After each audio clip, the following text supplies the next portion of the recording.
Plutôt des prêts, oui. J'ai des prêts avec le CBDC et à travers de ça, il y a un programme de mentorat que tu peux avoir aussi avec un certain pourcentage et une allocation financière qui aide avec ça aussi.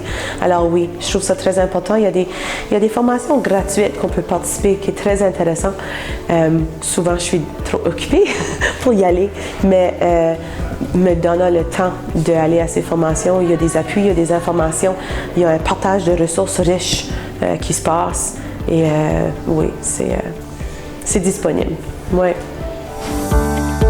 Il fallait que je trouve une façon de rendre un petit peu, de partager un petit peu des bénéfices avec la communauté. Et donc, j'ai décidé que ça allait être une entreprise sociale et que j'allais partager une part des bénéfices avec des projets communautaires autochtones. Et c'est pour ça que j'ai appelé le projet Coloring It Forward. C'est une façon pour les gens d'acheter un produit et savoir qu'ils appuient des projets qui aident la communauté autochtone à avancer. Tous les livres sont traduits au français et à part ça, je visite aussi des écoles. Je fais des petites causeries où on fait des fois des ateliers d'art. J'ai aussi participé dans des festivals francophones. J'ai fait connaissance du CDEA depuis le début de mon entreprise sociale et vraiment, ils m'ont aidé petit à petit tout au long. Ils m'ont invité à des événements. Ils m'ont même vraiment surpris. En 2018, ils m'ont octroyé un lauréat pour la meilleure entreprise sociale de l'année. Et je continue toujours à aller à leurs événements et c'est vraiment une belle façon de connaître d'autres entrepreneurs francophones. Que la SCO a été d'une aide extraordinaire lorsque j'ai démarré.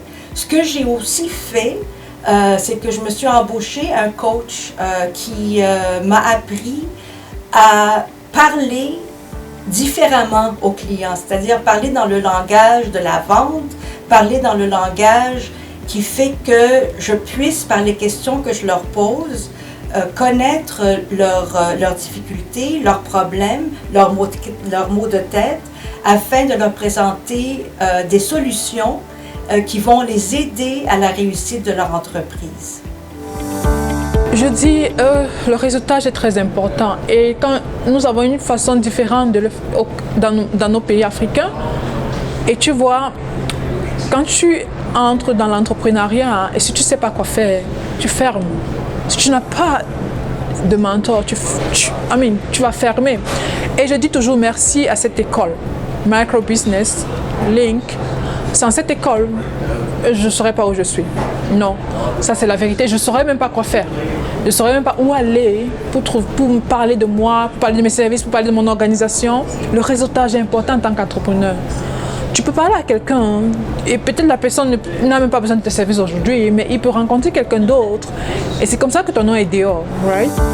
J'ai commencé tout de suite avec une base de clientèle qui m'a fait confiance dès le début et il y a eu tout un effet boule de neige. Je vais au CDEA pour rencontrer d'autres personnes, pour assister aux conférences, aux ateliers, aux webinaires. J'ai animé des ateliers moi-même. J'ai aussi donné des conférences, parlé à des conférences pour eux. Donc c'est un moyen un peu que de sortir de mon univers et d'aller vers toute une communauté francophone qui est dynamique et très intéressante à connaître. Soutien psychologique et de manière, on va dire, pour structurer son affaire, oui, avec la SDE, bien sûr. Notre principal contact, Frédéric Niel, qui franchement m'aide beaucoup. J'essaie de prendre rendez-vous avec elle une fois par semaine. Je me réserve par exemple le mercredi. Je me dis le mercredi, c'est vraiment le jour où je travaille sur mon business. Le réseautage, c'est très important. J'essaie de venir assez souvent dans les activités que propose la SDE ou que propose le Centre de la francophonie, pas seulement la SDE, mais je conseille aussi d'aller voir d'autres organismes.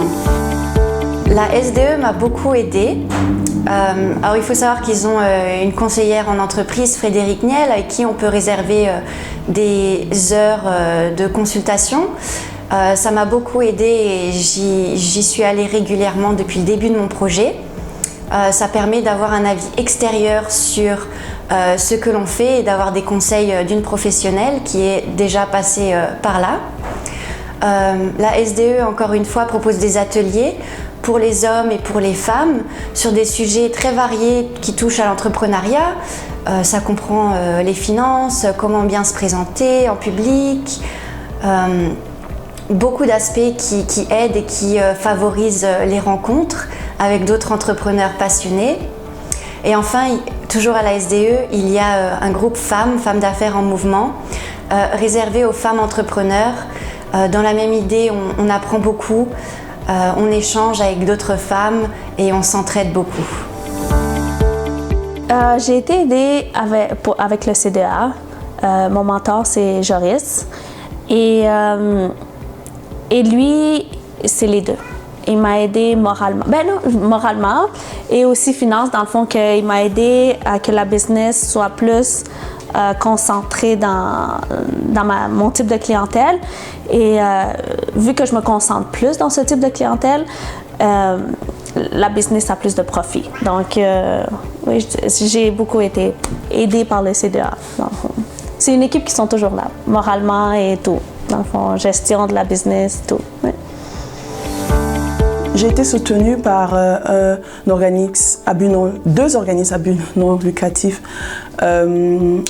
donc Business Link via Jean-Jacques Mitacaro et le Conseil de développement économique de l'Alberta via Joris Desmarais-Deco. Alors ils m'ont vraiment écouté, soutenu et prodigué tous les conseils dont j'avais besoin. Je dirais que juste le fait de savoir qu'il y avait des gens qui étaient là pour me soutenir, pour m'écouter, faisait vraiment une très grande différence. Oui, et surtout que je n'avais pas besoin de dépenser pour pouvoir profiter de ces services de mentorat. Oui, étant donné que on est à l'Ulysse-Prince-Édouard, l'organisme, c'est porte-parole des entreprises francophones, c'est le RED, l'Ulysse-Prince-Édouard. Fait que moi, j'ai participé à plusieurs des missions exploratoires qui a vraiment aidé à développer notre marché québécois. Ça fait des années que je travaille dans le domaine culturel, fait qu'il y a beaucoup d'organismes du côté culturel qui nous ont vraiment appuyés dans cette démarche-là, parce que vraiment, on est la seule compagnie pour l'instant à l'est de Toronto, et puis on est la seule compagnie qui fait ça en français. Fait que il y avait vraiment un vouloir de se faire supporter, appuyer par d'autres organismes, parce que l'industrie qu'on travaille dedans, ce morceau-là, il manquait un peu, je pense. Et puis je pense qu'avec tout ça, on a pu vraiment, comment je dirais, se développer avec le soutien de d'autres organismes et d'autres partenaires.